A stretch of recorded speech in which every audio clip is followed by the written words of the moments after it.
क्या कुछ मामला सर? 16/10/2023 को मुजफ्फरपुर जिला अंतर्गत अहियापुर थाना है, वहाँ की एक पंचायत है भूटनपुरा। वहाँ से एक 10 वर्षीय बच्चे के अपहरण का मामला प्रकाश में आया था। बच्चे के फादर पप्पू कुमार सिंह के द्वारा अहियापुर में इस संदर्भ में एक प्राथमिकी दर्ज कराई गई थी। हम लोगों ने इसमें जो एसपी टाउन है अवधेश, उनके नेतृत्व में और सिटी एसपी अरविंद प्रताप सिंह के अनुसरण में एक SIT गठित की थी, जिसमें DIU इंचार्ज लाल किशोर और लगातार जो हम लोगों की STF है उसका भी हम लोग सहयोग ले रहे थे। इस पूरे ज्वाइंट ऑपरेशन को स्टार्ट किया गया। हम लोगों ने कई जगह CCTV फुटेज खंगाले।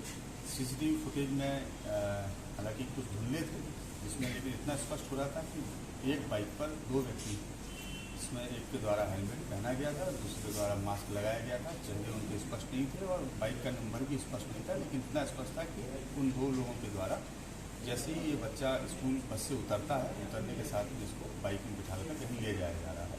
हम लोगों ने ज़िले के जो भी दिशाएँ हैं चारों तरफ जितने भी CCTV कैमरे हो सकते हैं, जो भी टोल प्लाजा हो सकते हैं, वहाँ के फुटेज कलेक्ट किए और ये रूट हम लोगों को क्लियर हुआ कि ये जो है सीतामढ़ी की तरफ में गया हुआ है।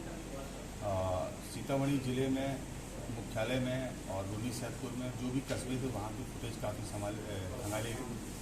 इसी दौरान जिस दिन अपहरण हुआ था उस दिन देर रात्रि में जो बच्चे के पिता हैं उनके पास में एक नंबर से कॉल आता है और जिसमें 50 लाख रुपये फौजी की मांग की जाती है। हम लोगों ने उस नंबर को भी ट्रेस किया। वो नंबर हाजीपुर का निकला, वहाँ पर टीम गई और पता लगा कि वो एक जो है रिक्शा चालक है, जिसके मोबाइल का प्रयोग करके फिरौती की रकम मांगी गई। 17 तारीख को भी दिन में 3 बार बात की गई, जिसमें राशि की मांग की गई, लेकिन जो 17 तारीख के कॉल आए वो 2 कॉल मोतिहारी से आए, जिसमें एक मोतिहारी प्रॉपर से, एक रक्सौल के पास से, और जो तीसरा कॉल आया देर रात्रि में वो सीतामढ़ी से आया। और वो तीनों ही कॉल जो है एक आम व्यक्ति के, या तो ठेला चालक था या रिक्शा चालक थे, इनके फ़ोन को मांग करके कॉल किया गया था। कल 18 तारीख को भी एक कॉल फिर से आया, जो मुजफ्फरपुर में ही रामदयालु के पास से आया। वो एक ऑटो रिक्शा चालक है, ई-रिक्शा चलाते हैं, उनके मोबाइल का प्रयोग किया गया।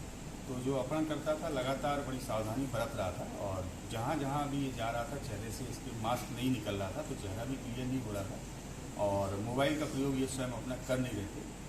लेकिन हम लोग इसमें लगातार काम कर रहे थे और जहाँ से भी ये कॉल करते थे हम लोगों का प्रयास रहता था कि वहाँ अगर CCTV फुटेज है तो देखा जाए।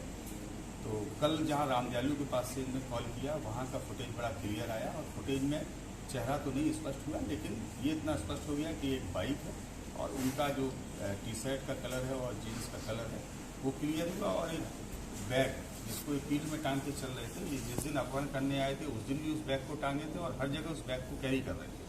और वो बैग थोड़ा डिफरेंट कलर का था, रेड एंड ब्लैक कलर का था। इतना हम लोग के पास में पहचान के लिए चीज़ें थी और इनके द्वारा कल बच्चे के पिता को बोला गया कि आप 2:30 बजे एक ट्रेन चलती है, उस ट्रेन में आप बैठें और सीतामढ़ी रेलवे स्टेशन को वहाँ पर उतरें और वहाँ पे बाइक स्टैंड के पास में आप पहुँचें। उसके बाद में हम आपको आगे की जानकारी देंगे। हम लोगों की पूरी टीम, STF की टीम लगातार इसमें सक्रिय थी और उस ट्रेन में टीम पूरी गई वहाँ पर और वहाँ पे हम लोगों ने जो व्यक्ति था जिसका हुलिया हम लोग चिन्हित कर रहे थे वो भी उसी ट्रेन से ही जर्नी कर रहा था साथ में। जैसे ही वो ट्रेन से उतरा है उसको डिटेन किया गया, फिर उनसे पूछताछ की गई। उन्होंने अपना अपराध को स्वीकार किया। बच्चे के बारे में बताया कि वो रूनी सैदपुर के पास में एक गाँव में अतरी, वहाँ के रहने वाले हैं, वहाँ बच्चे को रखा है।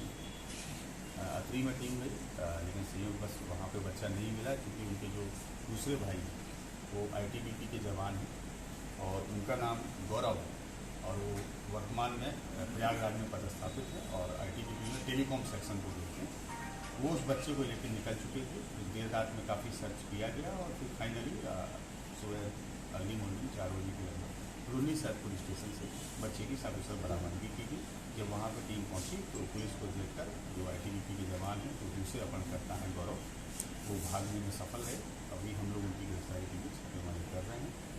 निश्चित रूप से इस पूरे उसमें 3-4 चीज़ें स्पष्ट रूप से सामने आई हैं। पहला ये कि इस पूरे घटनाक्रम में जो भी लोग शामिल थे दोनों सगे भाई हैं और कोई आपराधिक या संगठित गैंग नहीं है इसके पीछे, जिसमें से एक जो है वो ITBP का जवान है। इन लोगों को पैसे की किल्लत थी। इन्होंने अभी हाल फिलहाल में अपना एक मकान बनवाया है जिसमें काफ़ी लोन लिया हुआ था, लोन को चुकाना था, इसलिए पैसे की आवश्यकता थी। इन्होंने बच्चे को टारगेट करने के लिए 2 से 3 दिन उस एरिया की रेकी की। इनका विचार ये था कि वो एरिया ऐसा है जहाँ पे काफ़ी संपन्न घर बने हैं, और इन्होंने वहाँ पे देखा कि एक बच्चा ऐसा है जो बस से पैदल जाता है, उतरकर उसका घर थोड़ा दूरी पर है और बच्चा अकेले जाता है, उसके कोई गार्जियन ना लेने आते हैं ना छोड़ने आते हैं। उन्होंने बच्चे से 2 दिन पहले बात करके उससे थोड़ी सी एक जान पहचान स्थापित की। अब से घटना हमारे लड़के को जो बरामदी में सबसे बड़ा हाथ हमारे जिला के मुख्यालय का है, जो बहुत मतलब ज़्यादा प्रयास करके वो अपने खुद रहकर जो भी टाइम था उस टाइम में सब लोग पूरा कोऑपरेट किए हमारे साथ, पूरा टाइम दिए, जिस कारण हमारा बेटा आज हमारे साथ है। हम उनके लिए धन्यवाद करते हैं कि वो हमारे बेटा से हमें मिलाएं।